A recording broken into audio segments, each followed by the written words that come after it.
d'investissement et la simulation des zones industrielles dans le sud de l'Égypte.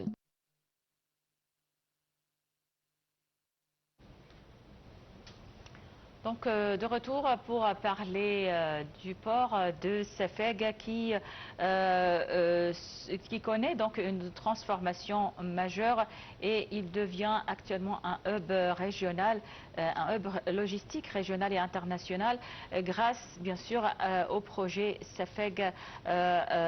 Alors, docteur Imam Khalil, professeur d'économie à l'Institut national de planification, bonjour. Et ma première question, c'est sur ce projet Safeg 2. Comment ce projet constitue un tournant donc, dans la stratégie portuaire égyptienne? En fait, la stratégie portuaire égyptienne basée sur la transformation les plupart de bords en Égypte, soit au nord ou dans l'est de l'Égypte, pour changer le rôle de certains bords d'un bord uniquement pour le passage de travailleurs ou de passage entre les deux pays, passage de personnes si vous voulez, à des bords commerciaux. Le bord de Savaja est très important dans ce projet. Pourquoi? Parce qu'il va lier l'Haute-Égypte, ou le sud de l'Égypte, avec l'Arabie Saoudite et le pays du Golfe et l'Irak. Il va bien sûr réduire le coût et le temps pour surtout les exportations agricoles égyptiennes. Il présente vraiment une grande opportunité pour développer notre exportation vers les pays du Golfe et l'Irak. Ça, c'est une chose. Et il présente aussi une opportunité pour développer une zone industrielle autour de bord, ce qui va créer entre 50 et 70 000 offres d'emploi pour les gens qui habitent dans cette région. Et tout ça, bien sûr, en parallèle de garder le rôle de canal de Suez et des autres bords au nord de l'Égypte. Donc on peut dire que la transformation de ce port de Safeg, elle s'inscrit dans le cadre de la modernisation ou le changement de l'infrastructure de la Haute-Égypte. Comme vous le savez, donc la Haute-Égypte était marginalisée pendant plusieurs années. Alors, depuis l'arrivée du président Abdel Fattah el-Sisi, il a donné une importance particulière au développement de cette région de la Haute-Égypte. Bien sûr, avant, bien sûr, il y avait elle était une zone oubliée par les décideurs politiques et économiques. Mais maintenant, il y a beaucoup d'attention pour développer le Haute-Égypte, tous les gouvernants de Saïd. Le bord du Savaga, il vient juste en face de la ville de Khina. Il y a une nouvelle route qui est liée toute les Haute-Égypte avec Savaga, ce qui va faciliter le transport des personnes, des ouvriers, des travailleurs vers le bord. Et ça, aussi, c'est un projet, ce qu'on appelle l'angle d'or, c'est-à-dire lier Savaga avec Qena, avec la mer Rouge, qui va être un projet qui porte beaucoup de gains pour l'Haute-Égypte. On attend environ 3 milliards de dollars d'investissement autour du bord de Savaga. Et aussi, il y a une dépense qui a été faite par l'État égyptien depuis l'année entre 2020 à 2025, environ 7 milliards de dollars pour transformation les plupart de bords, pour moderniser les plupart de bords en Égypte. Le bord de Savaga, toutes les dépenses là-bas, c'est pour aussi améliorer le service, réduire le temps d'attente et aussi donner plus de chances pour qu'il soit un hub régional et international qui est lié surtout les pays du Golfe avec l'Égypte et le continent africain. Oui, donc l'État égyptien donc, a dépensé beaucoup. Vous avez dit 7 milliards de dollars pour la modernisation des ports. En 5 ans. Oui, des ports égyptiens, tous les ports égyptiens.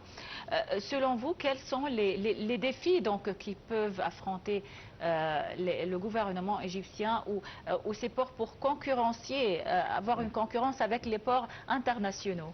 En fait, il y a une grande concurrence, surtout avec le bord de, par exemple, si on parle sur Gabal Ali ou Tanja, c'est des bords qui sont très importants, soit dans le continent africain ou en Asie. Mais le fait d'améliorer les plupart des bords égyptiens, le fait de dépenser beaucoup sur l'infrastructure routière qui est liée, par exemple, maintenant, il y a le train de grande vitesse qui va lier Alexandrie et Marsa Matruh avec le bord de Ain Sokhna. Tous ces projets, bien sûr, développent notre port et développent l'importance de ces points de commerce pour faire de l'Égypte un hub vraiment international, soit dans le domaine de l'énergie, si on parle sur Ain Sokhna et Dekhila en Alexandrie, soit en exportation de produits agricoles ou industriels par le bord du Savaga. Oui, et quel sera donc l'impact de développement du port de Safaga sur les exportations vers les pays du Golfe, surtout les exportations agricoles, comme vous venez de dire. Vous savez, les pays du Golfe donc, sont un marché très important pour les produits agricoles égyptiens. Le produit agricole a besoin de certains traitements. Il faut avoir la rapidité pour les exportations, ce qu'on les fait dans le bord de Savaga avec le nouveau système de RORO. C'est un système d'intelligence artificielle qui permet de camions de passer directement au bord sans déchargement. C'est pourquoi on estime qu'on aura plus de capacité de recevoir entre 5 et 8 millions de tonnes de produits de plus par le bord de Savaga. Et ça, bien sûr, donne beaucoup de facilité pour augmenter notre exportation vers le pays du Golfe et l'Irak. Au même terme, le fait d'emporter ou être un point de transit entre les exportations de ce pays et les autres pays africains. Vous avez tout de suite parlé du système RORO. Que signifie donc ce système pour les gens qui n'ont pas donc lu en fait, c'est un système basé sur l'intelligence artificielle qui permet des camions de passer directement. Avant, si vous savez, on doit vérifier ce qu'il y a dans un camion. Parfois, il y a des opérations de déchargement de camions pour vérifier le produit et tout ça. Maintenant, les plupart des camions, ils passent directement, ce qui permet de réduire le temps et aussi le coût de transport. Voilà.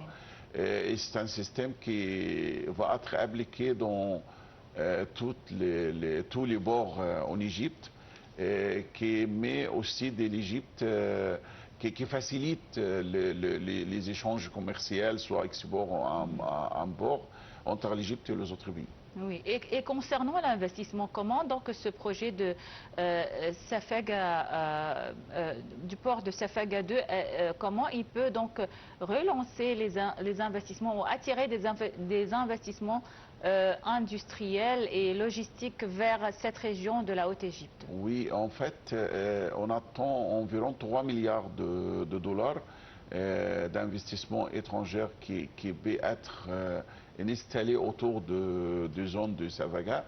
Vu l'importance géographique de cette zone, la situation de cette zone sur la mer Rouge, il est très important pour développer certaines industries qui absorbent beaucoup de main-d'œuvre, ça c'est une chose. certaines industries qui traitent tous les produits agricoles avant l'exportation pour donner plus de valeur ajoutée pour notre exportation. Et aussi, il y a une estimation avec tous les investissements autour. On va avoir environ 70 000 chances, opportunités de travail pour les gens dans la région. Tout ça, bien sûr, donne un coup de boost pour cette région et faire un équilibre du développement économique dans toute l'Égypte, soit le nord, soit le sud. Le nouveau corridor, donc Égypte, Arabie Saoudite, Irak, est-ce que cette route, elle peut redéfinir les routes commerciales dans la région? Il va être un route commerciale important. Il présente une solution pour certains problèmes qui, par exemple, ce qui se passe maintenant dans le détroit de Hormuz et tout ça. Cet passage, on évite le passage par deux autres deux autres bords où il y a des problèmes ou des crises de guerre et tout ça. Donc, il va avoir une importance majeure pour l'avenir, pour le commerce entre les pays du Golfe et l'Irak d'un côté et l'Égypte d'un autre côté.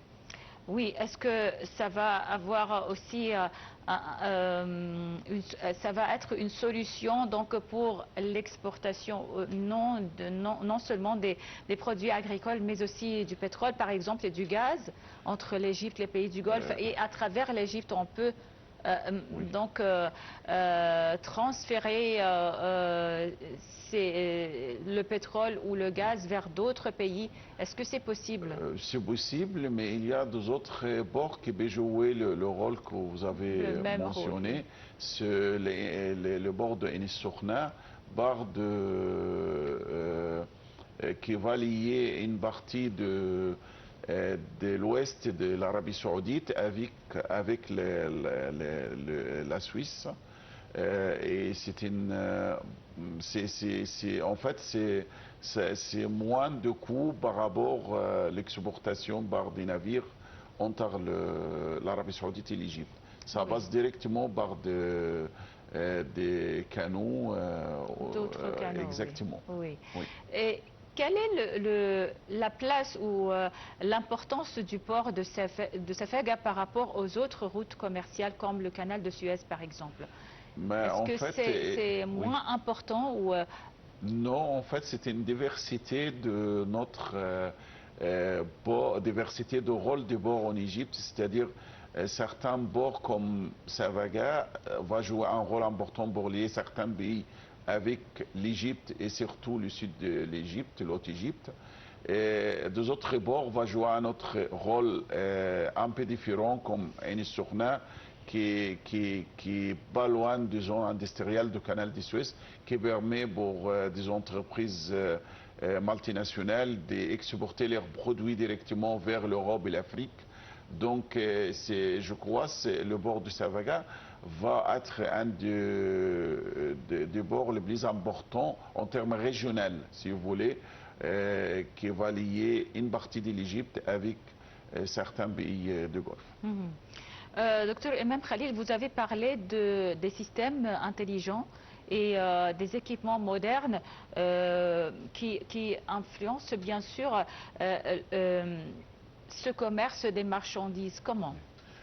Tout d'abord, c'est ce type d'intelligence artificielle qui est utilisé dans le bord, réduire le temps d'attente, le temps de passage, réduire le coût même de vérification de produits, ce qui donne un avantage concurrentiel avec des autres bords et qui aussi augmente la capacité de envoi et recevoir le produit facilement. La capacité de bord de Safaga après la transformation va augmenter 3 fois plus de maintenant. Donc imagine la différence de quantité, soit d'exportation, d'importation, qui va passer par ce bord.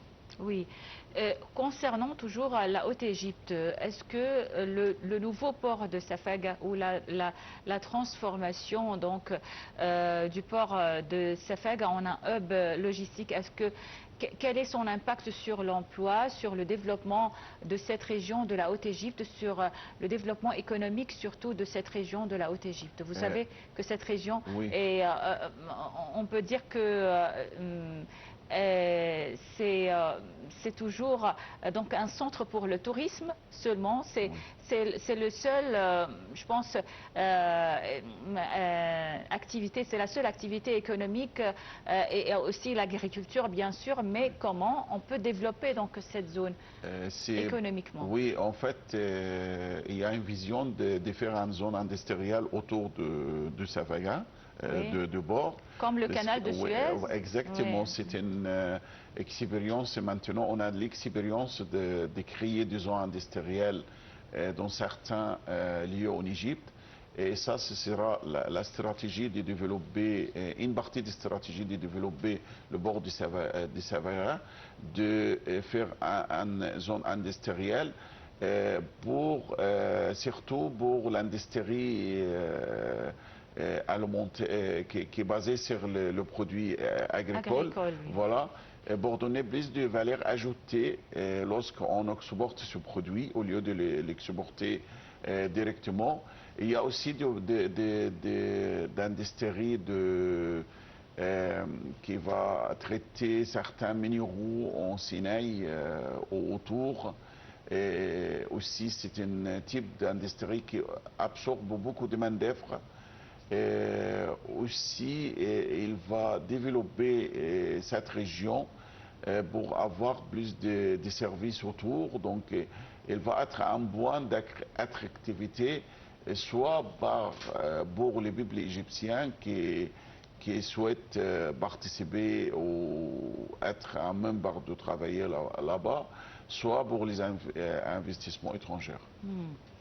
Selon vous, quels sont les mécanismes qui doivent être déployés par le gouvernement pour garantir la durabilité donc, de ce développement économique?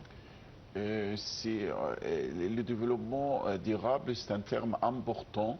C'est-à-dire, on ne peut pas développer, par exemple, un port comme Safaga sans avoir une vision beaucoup plus large, c'est-à-dire avoir des petites villes autour qui profitent de cette transformation, qui participent aussi, soit en termes de main-d'œuvre ou de travailleurs là-bas.